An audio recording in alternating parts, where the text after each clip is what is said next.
अक्सर जो लोग हेयर ट्रांसप्लांट का डिसीजन लेते हैं वो काफ़ी ज़्यादा चीज़ों को गूगल करते हैं, बिफोर आफ्टर्स देखते हैं ऑनलाइन, और फिर काफ़ी ज़्यादा सेलिब्रिटीज़ को फॉलो करते हैं जिसमें कि वो एलॉन मस्क या सलमान खान के बिफोर आफ्टर्स देखते हैं और फिर उनके मन में सवाल आता है कि अरे इसमें तो स्कार भी रह जाता है। तो ऐसी ही इन्फॉर्मेशन हम इस वीडियो में देंगे जिसमें कि हम आपको समझाएंगे कि इसमें स्कार रह जाता है, हमें क्या नहीं करना है कि स्कार रहे।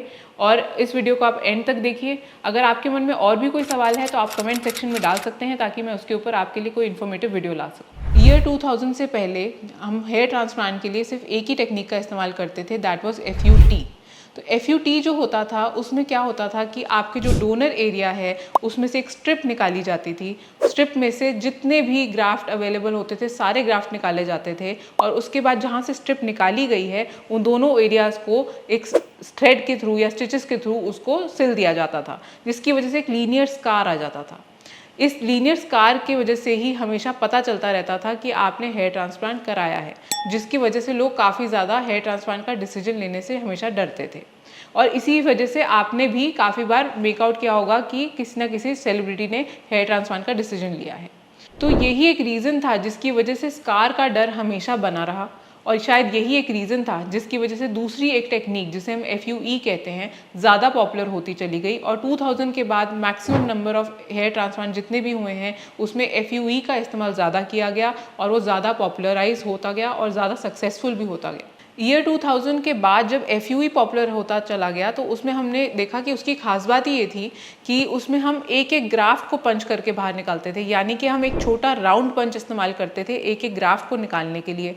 तो जब हमने राउंड पंच इस्तेमाल किया तो एक छोटा राउंड स्कार रह गया। मैं ये नहीं कहूँगी कि स्कार नहीं बनता, पर वो एक छोटा राउंड स्कार होता है जो कि इतना मिनिमली विजिबल होता है कि सिर्फ वो तभी दिखता है जब आप उसे क्लोजली ढूंढें। तो जब आपने लंबे बाल रखे तो आपका वो स्कार कभी दिखा ही नहीं, और इसीलिए शायद ये पॉपुलर भी उन लोगों में है जो छोटे बाल रखना चाहते हैं क्योंकि ये विजिबल नहीं है। दूसरी अच्छी बात यह है कि जब आप पंच आउट करके एक एक ग्राफ्ट को निकालते हैं तो आप उन्हीं ग्राफ्ट को पंच आउट करते हैं जो आपके लिए ज़रूरी है। यानी कि अगर आपको हेयर लाइन बनानी है तो आपको डिफरेंट टाइप का ग्राफ्ट चाहिए, अगर आपको क्राउन में डेंसिटी चाहिए तो आपको डिफरेंट टाइप का ग्राफ्ट चाहिए। इसलिए आप अपनी ग्राफ्ट रिक्वायरमेंट के हिसाब से आप ग्राफ्ट पंच आउट करते हैं और इससे आपका डोनर मैनेजमेंट भी बहुत अच्छा रहता है। हेयर ट्रांसप्लांट अपने आप में ही एक मिनिमल इन्वेजिव प्रोसीजर है, लेकिन अगर आप इन 5 बातों का ध्यान रखते हैं तो आप में स्कार होने की क्षमता और भी कम हो जाती है। जैसे कि आपके लिए कौन सी टेक्निक चुनी गई है, यानी कि FUT या FUE। दूसरा, आपके सर्जन जो आपके लिए हेयर ट्रांसप्लांट परफॉर्म कर रहे हैं वो कितने स्किल्ड हैं या कितने एक्सपीरियंस्ड हैं।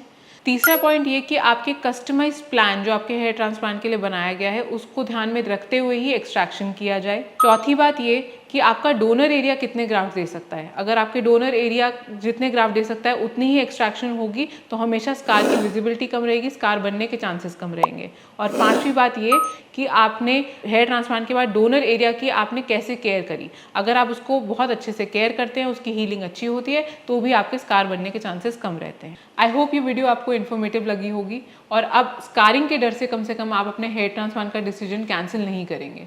ऐसी और वीडियोस देखने के लिए आप हमारे YouTube चैनल DMC ट्राइकोलॉजी को सब्सक्राइब करिए। Thank you.